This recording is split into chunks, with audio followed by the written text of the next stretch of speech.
tengah situasi kondisi pandemi COVID-19 yang kita alami saat ini, di mana kita beribadah di rumah kita masing-masing, tetapi kiranya itu tidak mengurangi sukacita dan syukur kita kepada Tuhan, sambil kita mengingat firman Tuhan di dalam Yosua 24 ayat 15 yang berkata, "Tetapi jika kamu anggap tidak baik untuk beribadah kepada Tuhan, pilihlah pada hari ini kepada siapa kamu akan beribadah.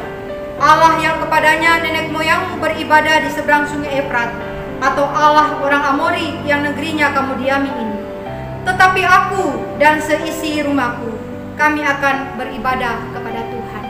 Biarlah kita dan seisi rumah kita saat ini siap untuk beribadah kepada Tuhan, memuji dan memuliakan nama Tuhan. Saya undang jemaat untuk bangkit berdiri.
Marilah kita memulaikan kebaktian kita pada pagi hari ini dengan satu pengakuan bahwa pertolongan kita adalah di dalam nama Tuhan yang menciptakan langit dan bumi. Kasih karunia dan damai sejahtera dari Allah Bapa dan Kristus Yesus Tuhan kita adalah kiranya menyertai saudara-saudara sekalian. Amin. Shalom Bapak Ibu dan saudara-saudara yang dikasihi di dalam Yesus Kristus. Yohanes 4 ayat 23 dan 24 berkata, "Tetapi saatnya akan datang dan sudah tiba sekarang, bahwa penyembah-penyembah benar akan menyembah Bapa dalam roh dan kebenaran. Sebab Bapa menghendaki penyembah-penyembah demikian. Allah itu roh, dan barang siapa menyembah Dia, harus menyembahnya dalam roh dan kebenaran." Mari jemaat kita menyembah Tuhan kita Yesus Kristus, sebab Dia layak disembah dan diagungkan, sebab Kau layak. Yeah.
ada di dalam surga, terima kasih untuk segala kebaikan Tuhan yang boleh kami rasakan di dalam hidup kami.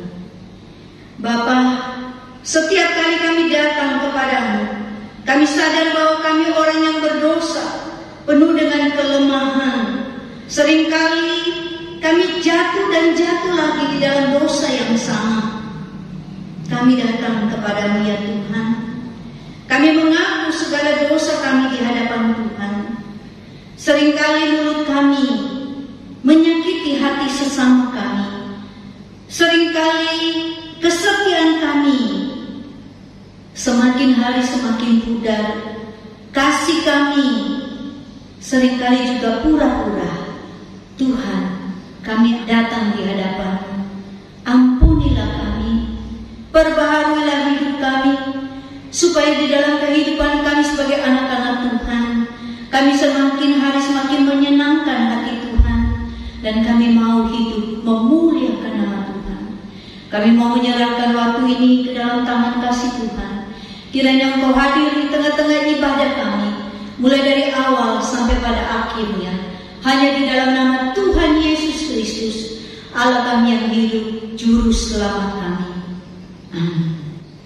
Dengarkanlah berita anugerah terambil di dalam Mika pasal 7 ayat 18. Siapakah Allah seperti Engkau yang mengampuni dosa dan yang memaafkan pelanggaran dari sisa-sisa miliknya sendiri, yang tidak bertahan dalam murkanya untuk seterusnya, melainkan berkenan kepada kasih setia. Puji Tuhan atas jaminan yang Tuhan berikan kepada kita. Jemaat dipersilakan duduk kembali. Bapak Ibu yang kekasih di dalam Yesus Kristus, kalau kita memperhatikan di sekitar kita, ada begitu banyak orang yang tidak punya kesempatan lagi untuk beribadah kepada Tuhan, oleh karena mereka kena COVID-19. Banyak di antara mereka yang sudah meninggal. Mari kita mau datang dengan penuh kesadaran bahwa kalau kita ada saat ini, kita masih hidup saat ini, semua karena kemurahan Tuhan. Oleh karena itu mari kita menyanyikan berkat kemurahan.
Yesus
bersama-sama dengan orang percaya di sepanjang abad, kita akan bersama-sama mengikrarkan pengakuan iman rasuli.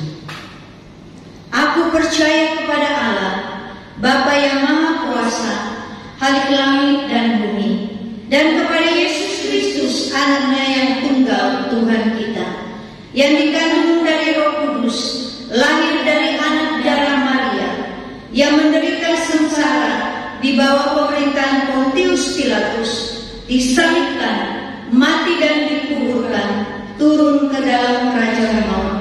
Pada hari yang ketiga, bangkit pula dari antara orang mati, naik ke surga, duduk sebelah kanan Allah, Bapa yang Maha Kuasa, dan dari sana Ia akan datang untuk menghakimi orang yang hidup dan yang mati. Aku percaya kepada Roh Kudus, gereja yang kudus dan am, persekutuan orang kudus, pengampunan dosa, kebangkitan tubuh, dan hidup yang kekal. Amin. Jemaat persilakan duduk kembali. Mari kita siapkan hati kita untuk mendengarkan firman Tuhan. Kita nyanyikan lagu Firman Hidup KPPK 144.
Shalom, selamat pagi Bapak Ibu Saudara yang saya kasih dalam Tuhan Yesus Kristus.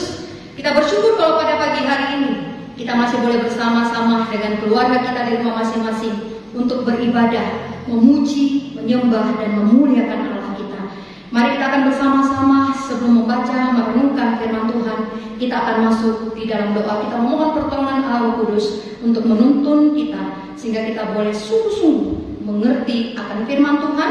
Tidak hanya mengerti, tapi kita siap melakukan firman Tuhan di dalam kehidupan kita hari lepas hari. Mari kita satu di dalam doa, kita berdoa.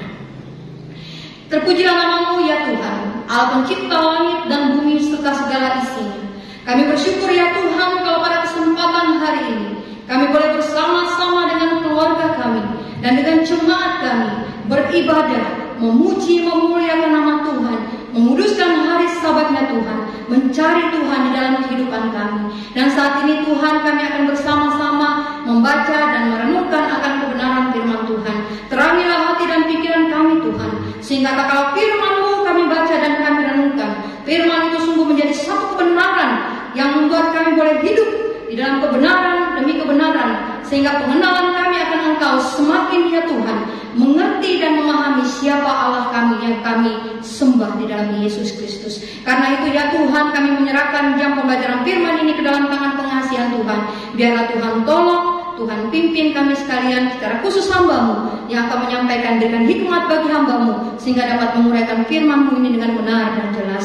Terpujilah nama-Mu Tuhan. Di dalam nama Tuhan Yesus kami berdoa dan bersyukur. Amin.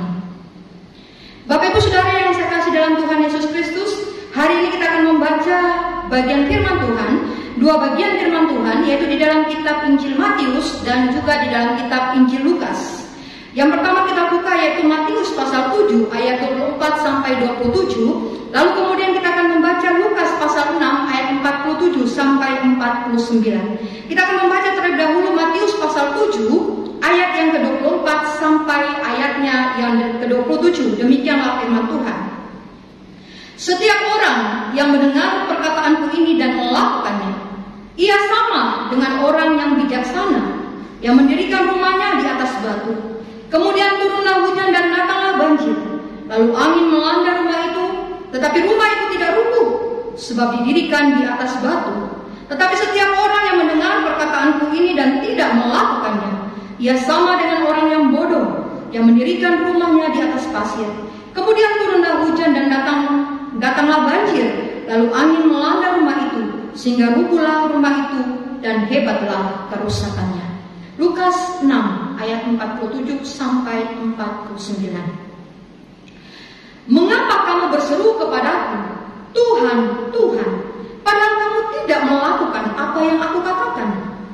Setiap orang yang datang kepadaku dan mendengarkan perkataanku serta melakukannya, aku akan menyatakan kepadamu dengan siapa ia dapat disamakan. Ia sama dengan seorang yang mendirikan rumah orang itu. Ia sama dengan seorang yang mendirikan rumah.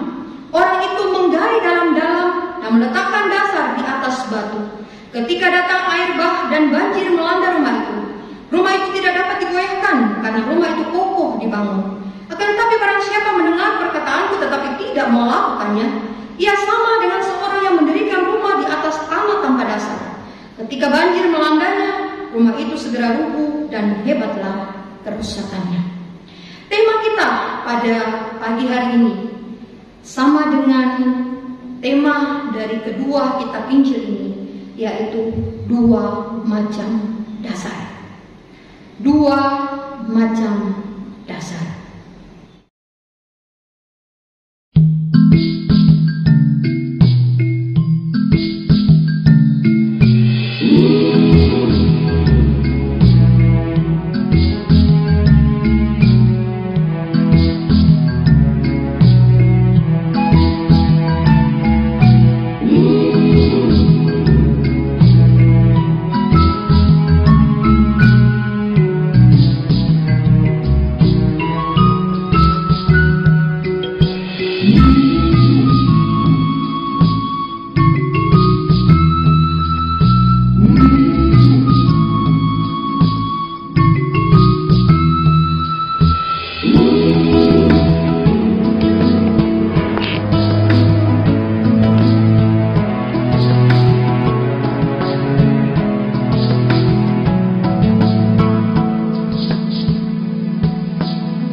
video singkat dua orang yang membangun rumah di atas dasar yang berbeda. Dan kita juga sudah membaca dua bagian firman Tuhan dari kitab Injil yang berbeda tetapi dengan tema yang sama, yaitu dua macam dasar, sama dengan tema kita hari ini. Nah, kedua kitab Injil ini menjelaskan tentang dua macam dasar yang bertolak belakang dalam kehidupan kerohanian seseorang. Dan saya akan membahas satu persatu dari dua macam dasar ini. Yang pertama kita dapat lihat di dalam Matius pasal 6 ayat 24 sampai 25, lalu Lukas pasal 6 ayat 48, yaitu rumah yang didirikan di atas batu.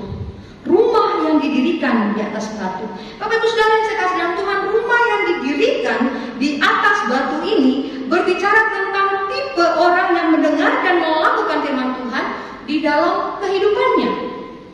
Bapak Ibu Saudara, ketika kita akan membangun sebuah rumah, maka unsur yang paling utama dan yang paling penting kita perhatikan untuk bangunan rumah tersebut adalah pondasinya. Karena pada umumnya kita akan membangun pondasi terlebih dahulu sebelum kita membangun sebuah rumah. Pondasi adalah dasar yang menentukan kekuatan dari bangunan rumah tersebut agar tidak membahayakan penghuni rumah yang tinggal di dalamnya. Pondasi yang dibangun dengan bahan yang kuat dan digali semakin dalam bukan saja akan menentukan apakah bangunan tersebut akan bisa tegak berdiri dan tidak mudah roboh, tetapi juga akan menentukan berapa tinggi bangunan tersebut dapat didirikan. Jadi kesimpulannya, kalau kita membuat pondasi rumah, maka kita tidak boleh sembarangan, Bapak Ibu Saudara. Karena pondasi rumah adalah dasar yang berfungsi untuk menopang semua yang dibangun di atasnya. Jika pondasi itu kuat, maka apapun yang berdiri di atasnya tidak akan mudah runtuh. Dan begitupun sebaliknya, jika pondasi itu tidak kuat, maka apapun yang berdiri di atasnya pasti mudah runtuh. Karena itu kalau kita mau membangun sebuah rumah, maka tidak boleh asal-asalan membangun apapun alasannya. Mungkin ada yang berpikir supaya bisa lebih irit, supaya bisa lebih murah, ya lebih baik galinya sekian meter saja deh, pakai batu biasa saja dan lain sebagainya. Yang penting rumahnya jadi dan terlihat indah. Saudara, bukankah dari waktu ke waktu kita menyaksikan sendiri bahwa ada banyak contoh bangunan yang terlihat megah dan indah, tetapi ketika bencana alam datang tiba-tiba, bangunan tersebut roboh, bangunan tersebut runtuh karena tidak memiliki pondasi yang kuat dan kokoh. Kokohnya sebuah bangunan sangat tergantung pada kualitas pondasi bangunan tersebut. Jika kita menanam pondasi semakin dalam, maka bangunan di atasnya akan kokoh. Apalagi jika kita menggunakan batu yang bagus, batu yang bermutu baik, maka itu akan menambah kokoh bangunan yang didirikan di atasnya. Bapak Ibu Saudara yang saya kasih dalam Tuhan Yesus Kristus, demikianlah juga dengan kehidupan kerohanian kita. Masing-masing kita mempunyai rumah untuk kita bangun, yaitu iman percaya kita yang merupakan pengharapan kita untuk ke surga. Dari sejak dahulu sampai kapanpun juga, tidak ada pengajar agama manapun seberani dan seberdaulat Yesus yang menjamin kehidupan kekal kepada umatnya. Kelahiran, kematian, kebangkitan dan kenaikannya ke surga menunjukkan dengan pasti bahwa ia memang kelak akan datang untuk kedua kalinya menghakimi dan menentukan segala sesuatunya. Tuntutan untuk percaya dan taat kepadanya sebagai syarat mutlak untuk memperoleh hidup yang kekal. Selama Tuhan masih memberikan kita waktu dan kesempatan untuk kita menjalani hidup kita di dalam dunia, maka kita harus giat dan gigih, bekerja keras untuk menggali dan membangun sebuah pondasi iman yang kuat sebagai pengikut Kristus, agar kita kuat dalam menjalani hidup kita di dunia ini.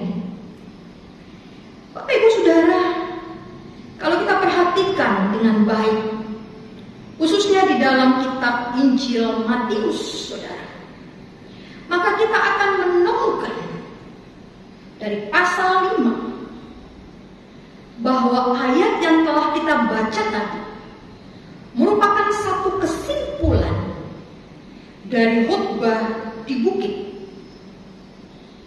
Tuhan Yesus memberikan perumpamaan ini sebagai penutup khotbah di bukit karena Tuhan Yesus mau agar mereka yang telah mendengar pengajarannya tidak hanya sekedar menjadi pendengar saja, tetapi juga menjadi pelaku-pelaku firman yang telah didengarkannya. Tujuan dari kesimpulan ini sangat jelas sekali untuk menunjukkan arti pentingnya ketaatan. Ketaatan yang akan membedakan mana pengikut Kristus yang asli atau yang sungguh-sungguh, dan mana orang Kristen pengikut Kristus yang palsu atau yang tidak sungguh-sungguh. Jadi kita harus memperhatikan dan mengingat ini dengan baik, bahwa fondasi iman kita dibentuk dari ketaatan kita mendengar dan melakukan firman Tuhan. Saudara, seperti yang Roma 10 ayat 17 katakan, jadi iman timbul dari pendengaran, dan pendengaran oleh firman Kristus. Bapak Ibu Saudara yang saya kasih dalam Tuhan, bagi kita yang punya anak di rumah, seringkali kita menegur atau kita menasehati anak kita agar mereka tidak melakukan hal-hal yang dapat membahayakan mereka, bukan? Saya ambil contoh anak-anak saya di rumah, saudara. Saudara, di dalam kamar itu ada ranjang susun, saudara. Nah, saudara, untuk naik ke ranjang susun itu sudah ada tangga, ya. Jadi sudah ada tangga. Jadi ranjang itu terbuat dari kayu, memang dipesan khusus, saudara. Jadi ada tangga naik. Lalu kemudian saudara, anak-anak itu kalau naik ke atas, naik tangga. Tetapi masalahnya kalau turun, tidak pernah turun pakai tangga, saudara. Turunnya langsung lompat ke bawah, saudara.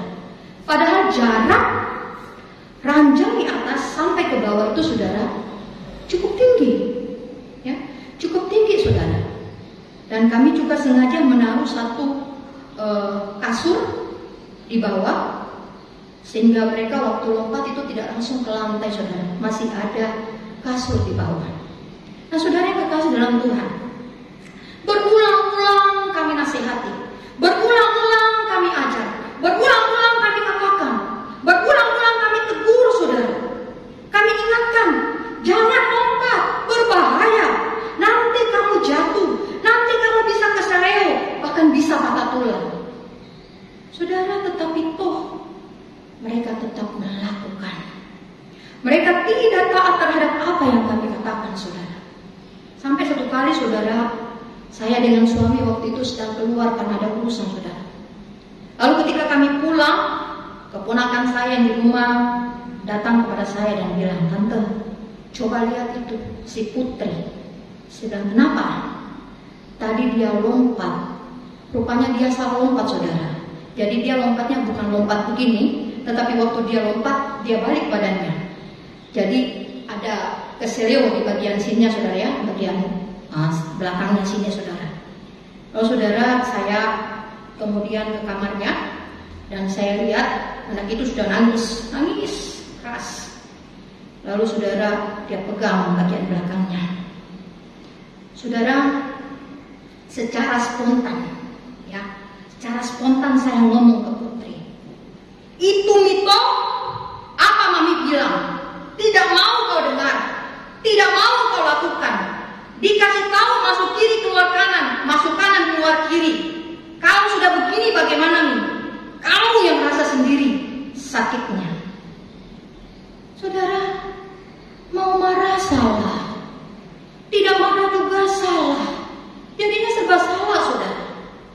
Ya, akhirnya saya kumpul itu bocah-bocah P4. P4 itu singkatan Prince, Putri, Patrick, dan P3 supaya nggak panjang-panjang disebut P4 saja saudara. Saudara, lalu saya kembali mengajar mereka, saya kembali nasihati mereka. Kenapa harus tunggu jatuh dulu baru kalian sadar dan taat sama apa yang Mami katakan?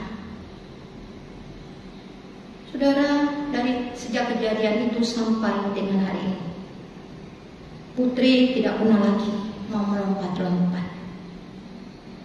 Saudara, bukankah seringkali kita juga berlaku seperti itu? Kita telah berulang kali membaca, mendengarkan firman Tuhan. Kita telah diajar dan belajar firman Tuhan. Kita telah dinasihati, dididik dan ditegur oleh firman Tuhan. Tetapi kita tidak pernah mau belajar taat melakukan firman Tuhan tersebut. Kedagingan kita, keduniawian kita dan keegoisan kita mengalahkan ketaatan kita untuk melakukan firman Tuhan.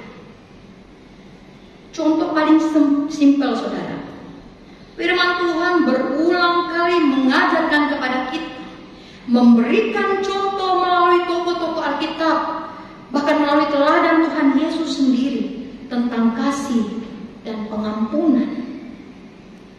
Saudara, kedua hal ini saya percaya tentulah bukan sesuatu yang mudah untuk dilakukan dan dipraktikkan. Bapak Ibu Saudara, ketika saya marah pada seseorang, saudara, orang bilang marah, puncak-puncaknya marah. Ada istilahnya marah tingkat dewa, saudara. Istilahnya orang kalau marah itu tinggal mau keluar tanduknya dua di sini, saudara. Saudara, ketika saya marah, saya sering diingatkan kembali oleh firman Tuhan. Matius 37 ayat 1-8, Efesus 4 ayat 26, Yakobus 1 ayat 20. Saudara, apakah ini mudah untuk ditaati dan dilakukan? Bukankah ketika kita marah, yang paling sering kita lakukan adalah mengumpat, mencaci maki, dan bahkan kita berharap agar orang tersebut mendapatkan sesuatu yang tidak baik dalam hidupnya. Saudara, saya pernah mendengar dan menyaksikan sendiri seorang nenek yang marah pada cucu menantunya dan berkata, "Lihat saja, sampai mati saya tidak akan memaafkan dan menegur dia." Beneran Bapak Ibu Saudara, sampai nenek tersebut mati, dia tidak menegur dan memaafkan cucu menantunya sendiri, saudara. Nenek tersebut meninggal dengan membawa dendam dan kebencian.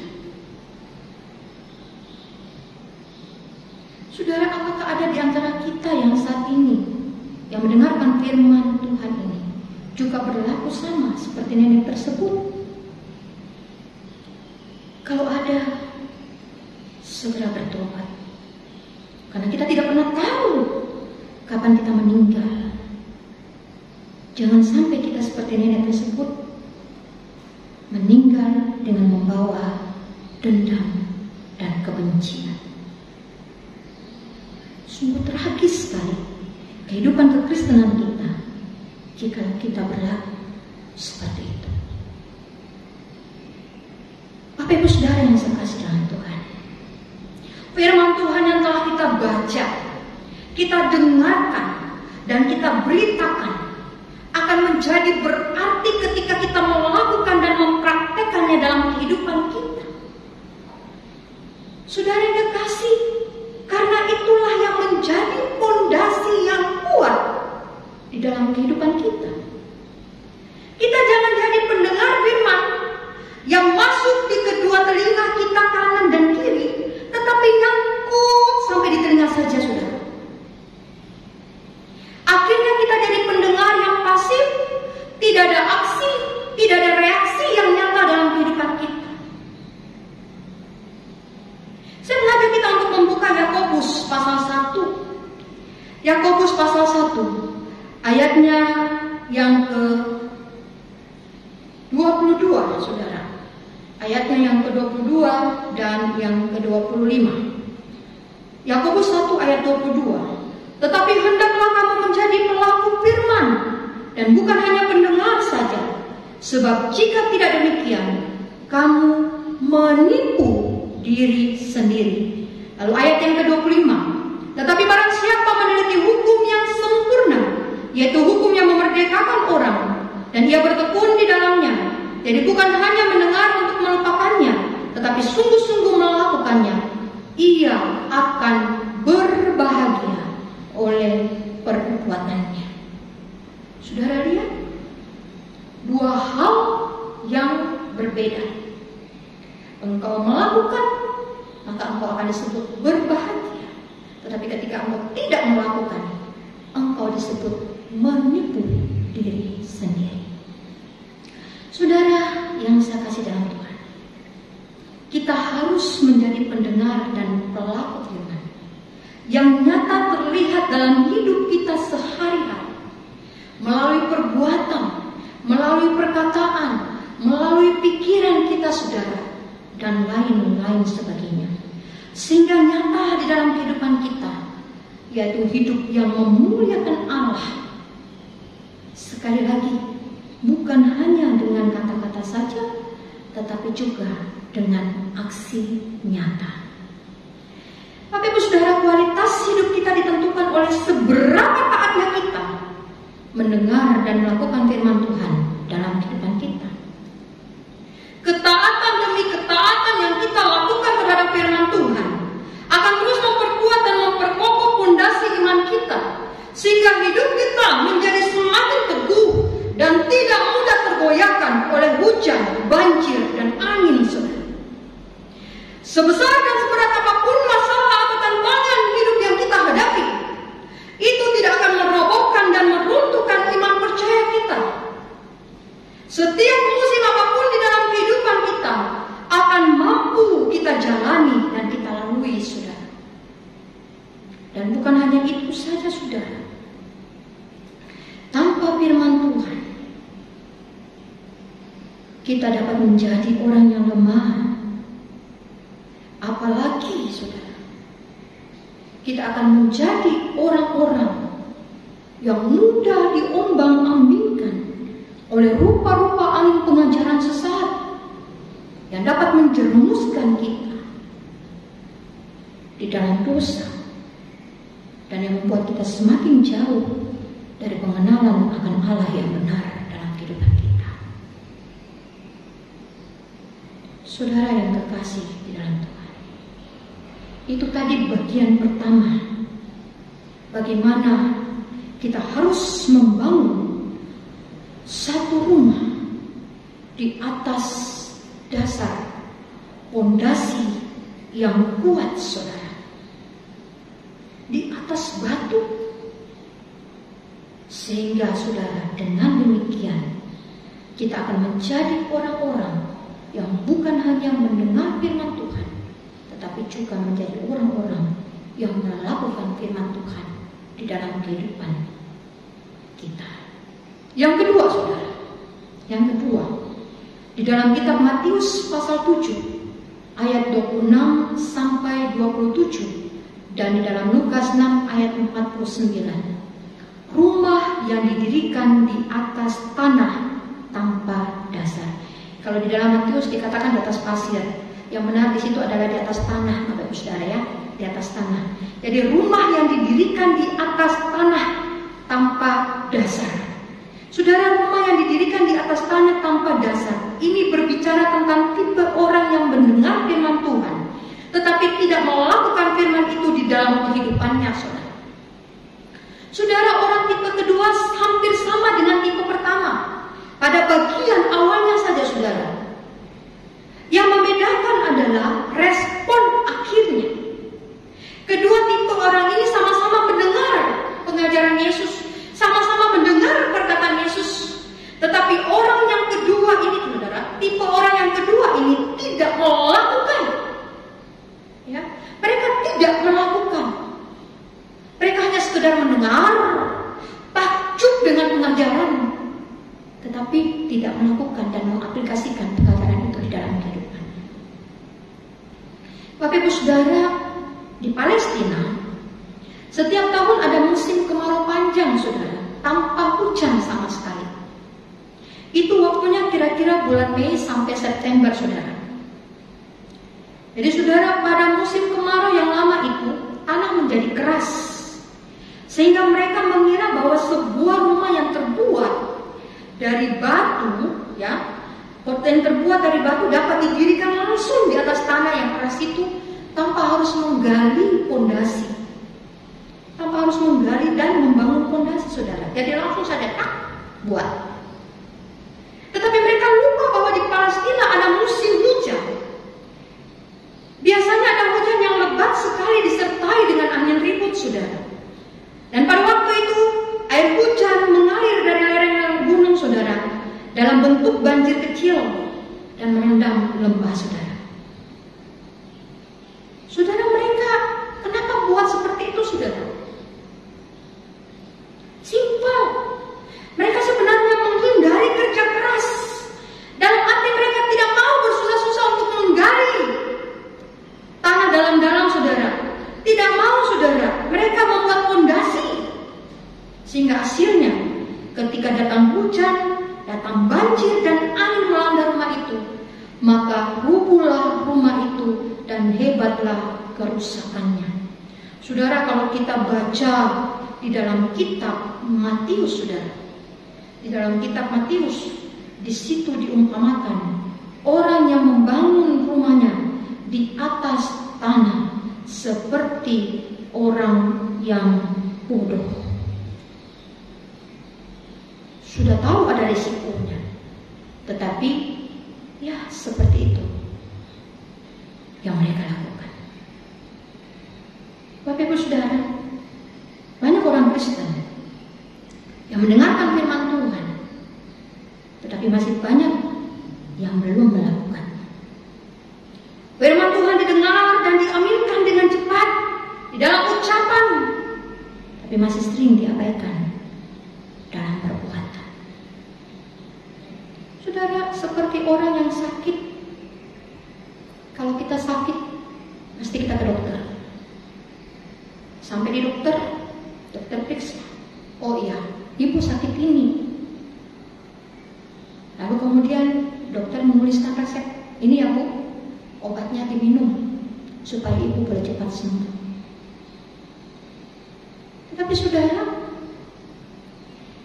walaupun itu resep ada, tapi kalau kita tidak tebus atau kita tidak beli, artinya obat itu tidak dimakan, maka tentunya tidak ada kesembuhan.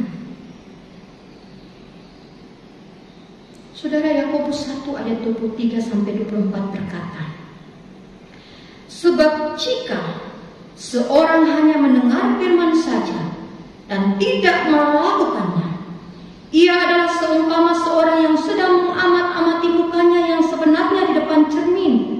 Baru saja ia memandang dirinya, ia sudah pergi atau ia segera lupa bagaimana rupanya. Saya percaya setiap hari habis mandi kita pasti bercermin, ya.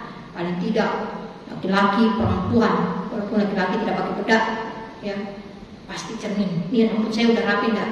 Belahannya udah lurus enggak? Gitu ya. Apalagi kalau perempuan pakai bedak, ya, pakai alis, jangan sampai alisnya mencong sebelah atau tebal sebelah, ya. Pakai blush on, jangan sampai blush onnya di sini merah, di sini kurang merah, dikira sudah ditonjok sama suaminya, saudara. Pakai eyeshadow, pakai lipstick dan lain sebagainya, saudara. Wah, dandan, udah kelihatan cantik bercermin. Kemudian pergi, saudara. Baru pergi sesaat, saudara. Dia lupa. Bagaimana tadi tidak yang sebelah kiri tadi tidak terlalu nol, yang sebelah kanan tadi bagaimana? Sudah lupa, saudara.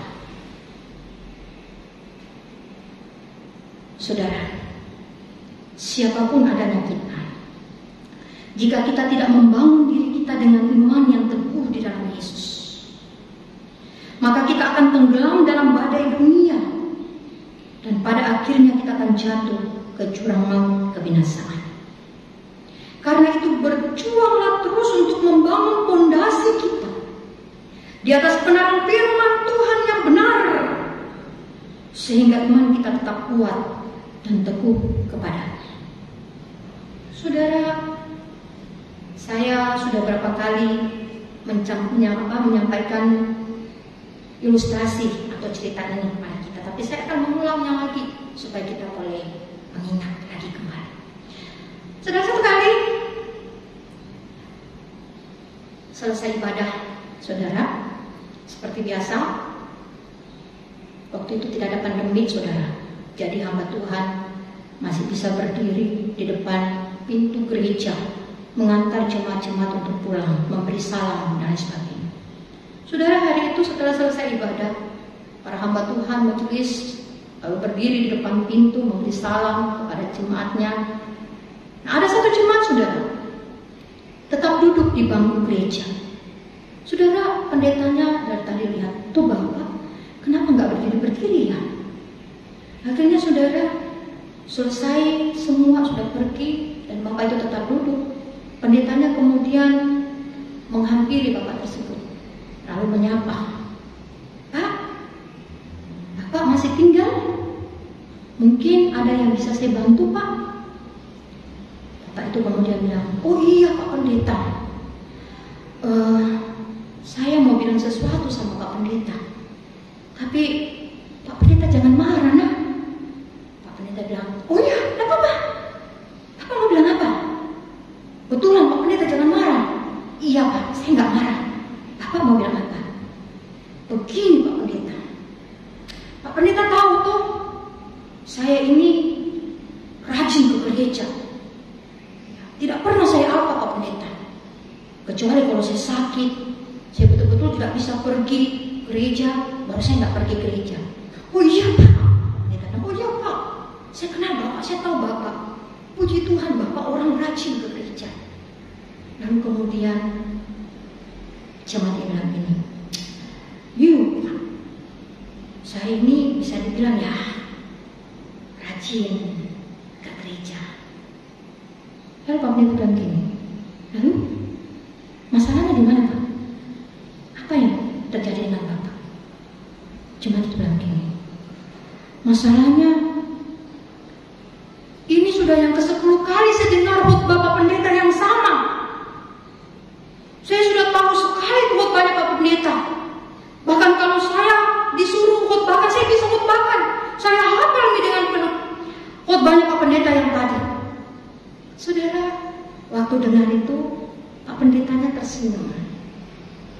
Lalu Pak Pendeta bilang gini, puji Tuhan, kalau Bapak sudah tahu, mengerti, bahkan menghafal khotbah saya tadi. Tetapi maaf Pak, muntah-muntahnya,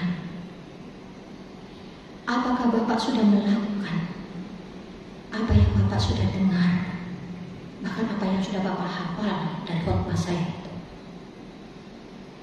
Saudara, jemaat itu tertunduk, lalu menggeleng-gelengkan kepala. Belum Pak, saya belum melakukannya. Lalu Pak Pendeta itu berdiri dari bangkunya, memberikan salam kepada jemaat tersebut dan berkata, kalau begitu saya tunggu Bapak minggu depan dan dengarkan khotbah ini untuk yang ke-11 kalinya. Saudara, ketika saya menyiapkan khotbah ini, saya pun sedang ditegur oleh firman Tuhan hari ini. Karena saya pun masih sering tidak melakukan firman Tuhan. Karena itu, biarlah hari ini kita masing-masing boleh mengintrospeksi diri kita di hadapan Tuhan, sehingga kita boleh menjadi orang-orang yang sungguh-sungguh mendengar dan melakukan firman Tuhan. Jangan sampai kita seperti orang-orang yang dikatakan di dalam Lukas pasal 6 ayat 46. Mengapa kamu berseru kepadaku, Tuhan, Tuhan, padahal kamu tidak melakukan apa yang aku katakan. Selamat mendengar dan melakukan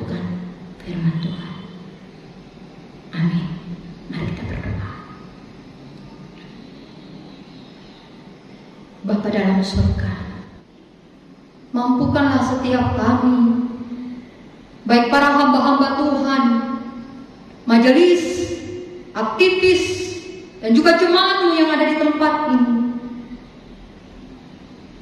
untuk menjadi pendengar dan pelaku firman Tuhan yang taat dan setia, sehingga kami sungguh-sungguh Tuhan boleh menjadi pengikut-pengikut Kristus yang dapat menunjukkan keteladanan hidup kami di tengah-tengah masyarakat di mana kami berada. Ya Tuhan, kasihanilah kami dan tolong kami. Kami tahu Tuhan, kami sadar berpuluh-puluh tahun kami menjadi orang Kristen, tetapi kami masih sering jatuh bangun dan gagal melakukan firman Tuhan. Roh Kudus, mampukan kami, berikan kami kerendahan hati dan hati sebagai hamba untuk boleh sungguh-sungguh taat kepada firman-Mu. Biarlah kami Tuhan terus bekerja, menggali dan membangun pondasi kami, sehingga pondasi kami adalah pondasi yang kuat yang didirikan di atas batu.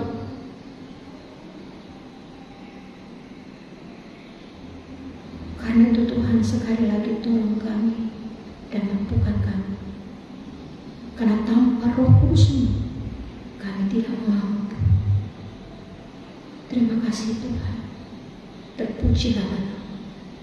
Ini kami Tuhan, kami bawa kehidupan kami dan iman kerohanian kami kepada Tuhan.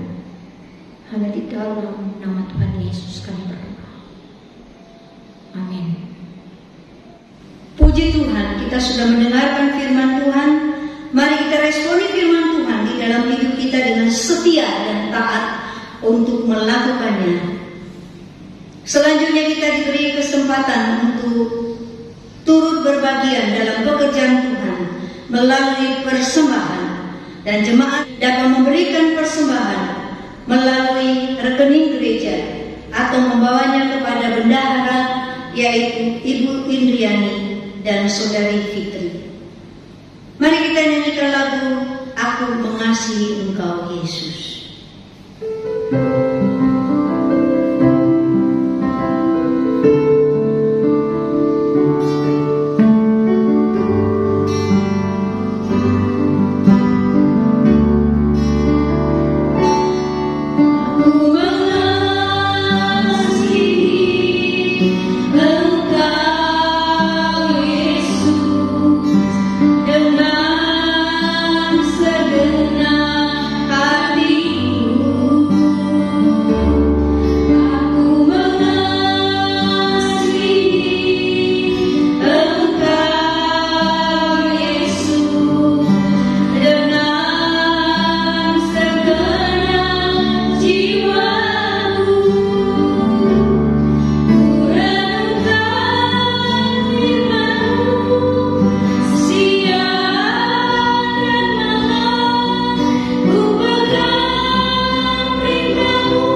Bapa kami yang ada di dalam surga, terima kasih untuk kebenaran firman Tuhan yang terus mengingatkan kami. Kami tidak hanya menjadi pendengar, tetapi kami sungguh-sungguh mau melakukan itu di dalam kehidupan kami hari lepas hari. Dan biarlah keberadaan kami terus boleh menjadi berkat dimanapun saja kami berada. Tuhan, pada saat ini kami mau membawa persembahan kami ke dalam tangan kasih Tuhan. Kiranya Tuhan pakai persembahan kami sebagai alat kemuliaan untuk memperlebar kerajaan Tuhan. Dan kiranya Tuhan juga berkati tangan-tangan yang sudah memberi. Dan Kau berkati di dalam segala usaha pekerjaan setiap jemaat-Mu yang sudah memberi pada hari ini. Bapa di surga, pada saat ini juga kami datang berdoa bagi seluruh jemaat Tuhan yang ada. Kiranya Tuhan memberikan kesehatan, kekuatan kepada setiap mereka. Khususnya bagi jemaat yang sudah lanjut usia. Kiranya Tuhan juga yang berkemurahan kepada mereka, memberikan kekuatan dan kesembuhan bagi mereka yang sakit pada saat ini. Tuhan, pada saat ini kami terus berdoa bagi bangsa kami di tengah-tengah cuaca yang tidak menentu pada saat ini.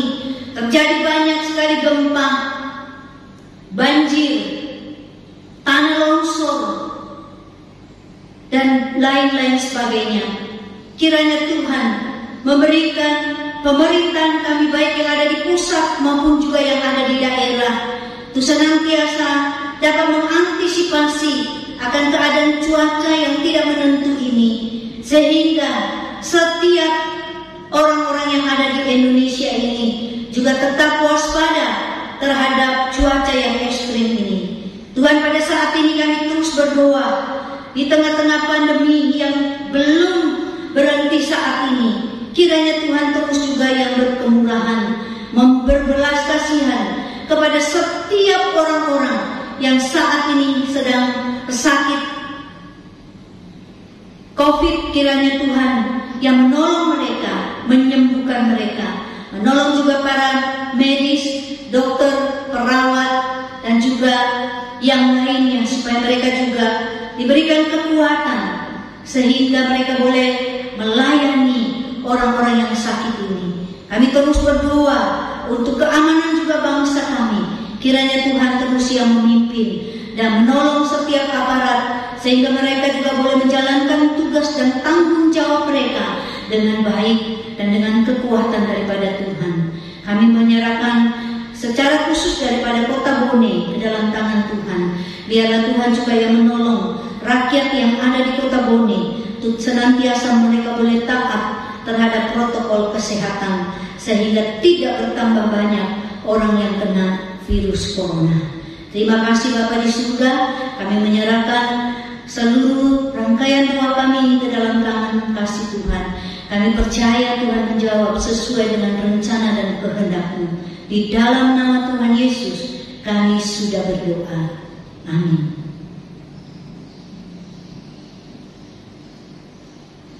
Mari jemaat kita berdiri bersama-sama menyanyikan doksologi.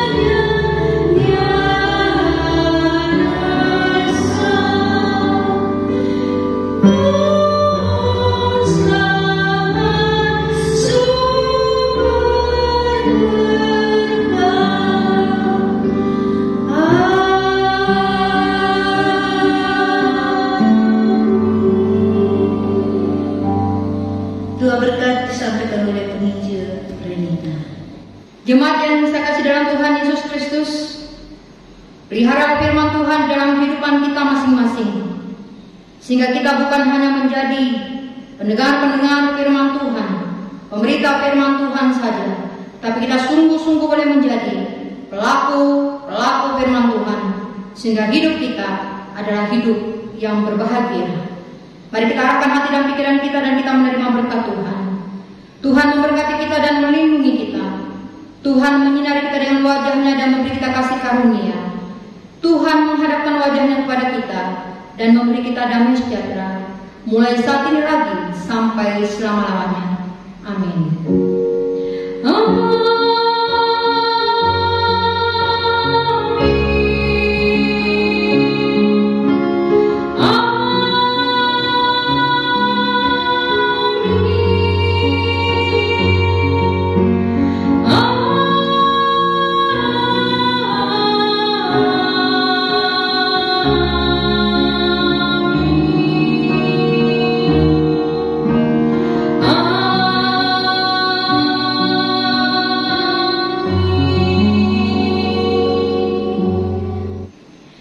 Jemaat dipersilakan untuk duduk kembali. Ibadah kita telah selesai. Kami mengucapkan selamat hari Minggu. Tuhan Yesus memberkati kita semua. Shalom seluruh jemaat Gereja Kristen Kalam Kudus Bone. Mari sejenak kita memperhatikan warta jemaat kita pada hari ini. Mari kita dukung terus di dalam doa untuk persiapan pemilihan majelis yang akan dilaksanakan pada tahun 2021 ini. Kiranya Tuhan yang menolong dan menyiapkan serta memimpin setiap orang-orang yang akan dipilih menjadi majelis nanti, sehingga setiap mereka yang terpilih nantinya juga akan dapat menjalankan tugas dan tanggung jawabnya dengan baik untuk pelayanan pekerjaan Tuhan di Gereja Kristen Kalam Kudus Bone. Yang selanjutnya, kami juga terus menghimbau dan mengingatkan setiap jemaat Gereja Kristen Kalam Kudus Bone agar tetap mengikuti dan memperhatikan protokol kesehatan dimanapun kita berada, agar kita terhindar dari paparan COVID-19 dengan tetap memperhatikan 4M, yaitu memakai masker, mencuci tangan, menjaga jarak, dan menghindari kerumunan. Sekian warta pada saat ini. Selamat hari Minggu. Tuhan Yesus memberkati.